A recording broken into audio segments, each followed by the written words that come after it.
The following is a transcript of a conversation between Matías De Stefano, referred to as me, and his higher self, referred to as I am. October 24th, 2020. Reality and Mirage. Me. Between the concepts of logic and illogic, the question then arises as to what is real and what is unreal.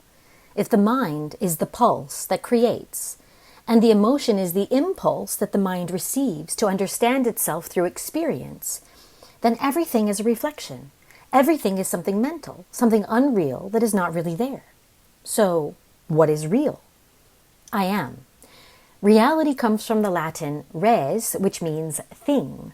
Real is, then, the attribute of being a thing, of identifying oneself as an object perceptible by all the senses, or at least one of them. Cosa, in Spanish, arises from the word causa, that is, source that originates as an action. In English, thing comes from vzing, which means assembly, where the causes of things are discussed.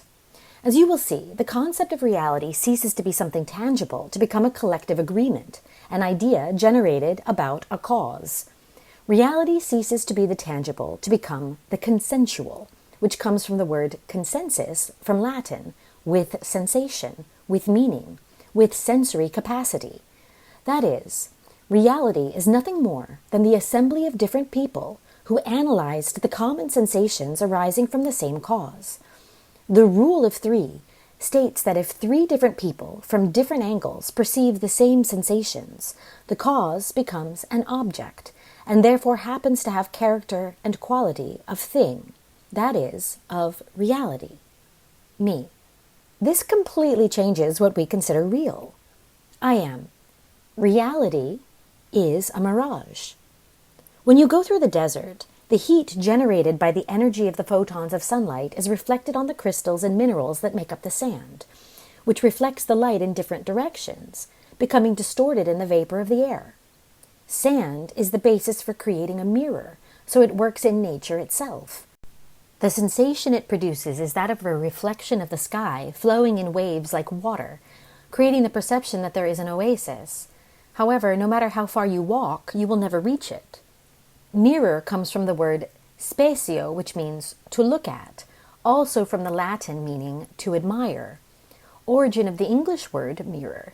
Thus, mirage is something that you look at and that moves, ism, movement, something that is not fixed, that cannot be a target to aim at, nor be objectively perceived, because it is not an object. Although the three people see it, the three can also see different things at different distances. Me. But the same thing happens in reality. That is, from the same event, three people can see totally different things. If I put a car in front of you, there is one who will see the color, another the model, another the value, and perhaps neither sees what the other sees. The same in a more complex fact such as immigration, the economy, abortion, racism, education. It is very difficult for people to agree on something because everyone has their own vision of how things work, of what it should be, but worse than it is. The other day I saw someone who had written historical facts to explain why Latin America was so Catholic. He explained from the agreement of Constantine in Byzantium to the Jesuit education in the Amerindian colonies that forced the natives to convert, facing the option of hell and death. And even so, I saw how many American Catholics said that these data are lies, unreal, and that whoever had explained the historical facts really knew nothing. This worried me because I thought, then how can there be consensus on what is good for a society if not even historical or scientific facts are taken as objective? Speaking of global warming, there are thousands of data that show that in the last period the Earth is having a mismatch. The warming is real. But nevertheless, it is also true that the Earth's cycles of cooling and heating are natural. So many cling to that to remove responsibility from the human in their work. It's, very complex.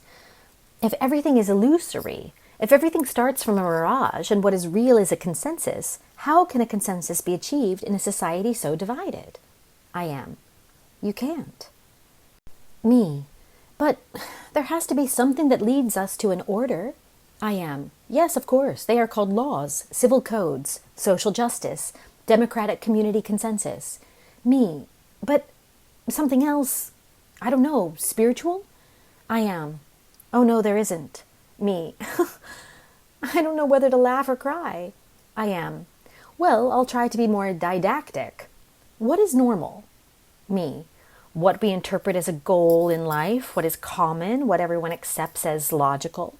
I am. Normal comes from the word norm, which means law or rule. The norm is what is established by one group over another group by collective and cultural consensus established by moral parameters. Moral comes from the Latin moris, which means custom, which gives rise to the concept of way of life, as in the word dwell, dweller. That is, the one that usually inhabits a specific space. Morality is linked to a culture that inhabits a specific place and that, based on customs, has established its rules of coexistence, what they have called normality.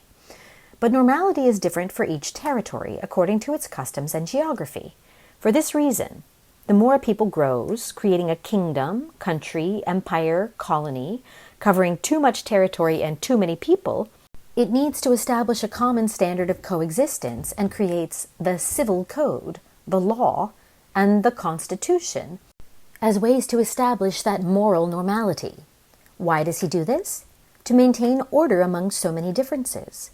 Reality does not exist outside of perception, for reality is a normative-based consensus. Not even science can tell you what is real and what is not, because everything is always changing from the point of view that you see it. From geology, from chemistry, from physics, from quantum, each theoretician or practitioner will reach a consensus with the others and establish the norm, even knowing that the laws of physics are only applicable to the macrocosm and not to the microcosm, who is the one who sustains the cosmos. It is illogical, as you will see, that something outside of physics constitutes physics, with which physics is nothing more than a mere perception. Today this is called quantum physics, but it is still metaphysics, beyond the physical. Therefore, the reason why each individual is different from each other is because metaphysics needed balance to see a cause and experience it in physics. It is as if the universe were a drunk, walking around dizzy and trying to get out of a hangover by trying to fix his eyes on an object. Everything moves like a mirage in multiple dimensions, but he makes the effort to sharpen his eyes looking at a fixed point, finding equilibrium, balance, and finally being able to unite all the mirages and lateral visions to create an objective and thus be able to look at the object in front of you.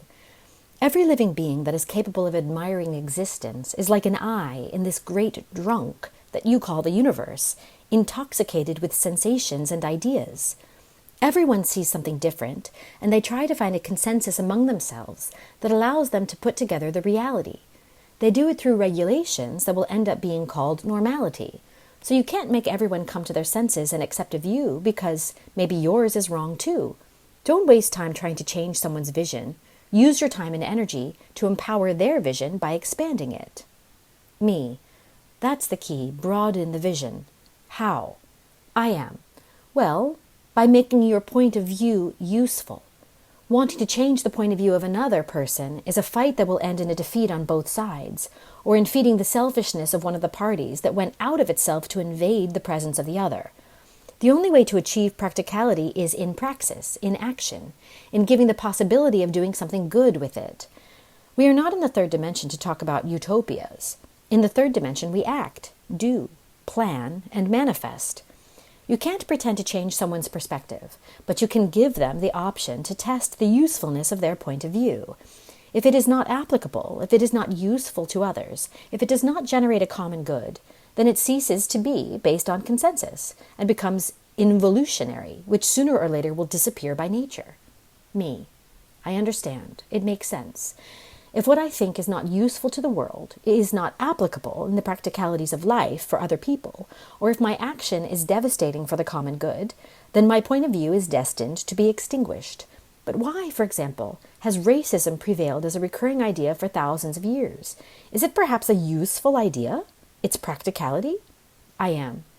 Racism arises from the concept of races. The races are native to specific places. When people move from their places to new ones, the locals, historically, interpret this as an invasion of their lives, disrupting their normality. Thus, for a local, everything that is external will be abnormal, outside the norm established in their customs. What is different breaks with normality, threatening the stability of the group, which causes fear. The fear of the unknown, of what may violate the norm, builds all types of xenophobia, fear of the external, homophobia, fear of the same, heterophobia, fear of what is different, misogyny, hatred of women, misandry, hatred of men, and so many other relationships of hate and fear that are nothing more than the fear of breaking the comfort zone. A people educated in inner empowerment, in the transcendence of fear, a people capable of being educated in the capacity to constantly transform, will never need teaching on racial integration, on gender diversity, or respect for the sexes, since the difference between individuals and the capacity for transformation will be their normality. Me. Thus, the real is subjective. It is a mirage that depends on the consensus of the eyes that contemplate it. And the greater the capacity for vision, the broader the gaze, then the more options I will see. I am. Reality is objective only when subjectivities have agreed to call it normal. This is why life is a constant game of imagination. The greater the imagination, the greater the ability to see new facets of reality.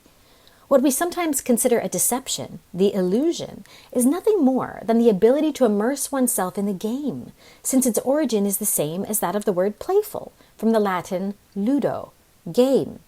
Playing with others in the subjective to build the objective is to set clear goals to turn what is imagined into action. Me. I am a real mirage, making your idea a game applied in action. I am. This is where you understand the phrase, you are the creator of your own reality.